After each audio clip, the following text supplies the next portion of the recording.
23 अप्रैल को पश्चिम बंगाल विधानसभा चुनाव के लिए पहले चरण में 92% की रिकॉर्ड वोटिंग हुई थी।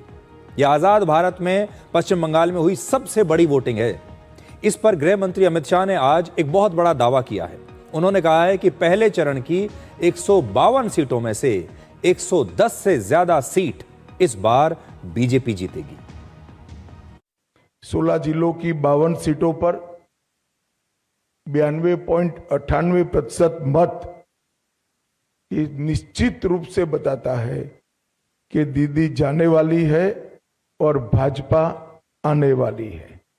भय जाने वाला है और भरोसा आने वाला है। और मैं स्पष्ट रूप से आपको बताना चाहता हूं, 152 सीटों में से 110 से ज्यादा सीटें भारतीय जनता पार्टी जीतने जा रही है। इसका मतलब है कि दूसरे चुनाव चरण को मिलाकर हम प्रचंड बहुमत के साथ बंगाल में शुद्ध रूप से भारतीय जनता पार्टी की सरकार बनाने वाले हैं। तो आज बड़ा सवाल यह है कि क्या ममता बनर्जी पश्चिम बंगाल की सत्ता से जाने वाली हैं? सोचने में थोड़ा अजीब सा लगता है, क्योंकि पश्चिम बंगाल में ममता बनर्जी को सत्ता में देखने की एक आदत सी पड़ गई है।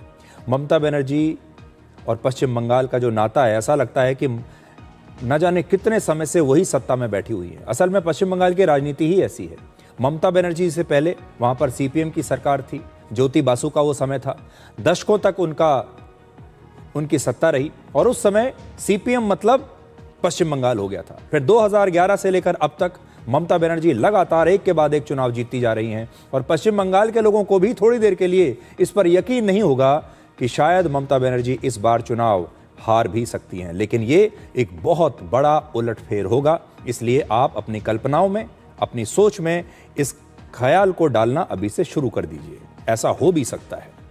अब एक छोटा सा ब्रेक, और ब्रेक के बाद आपको दिखाएंगे कि अब तक आप नकली दूध, नकली पनीर और नकली घी के बारे में खबरें सुनते थे, लेकिन अब नकली चाय की पत्ती भी बाजार में आ चुकी है और आज हम आपको इसी नकली चाय से सावधान करेंगे।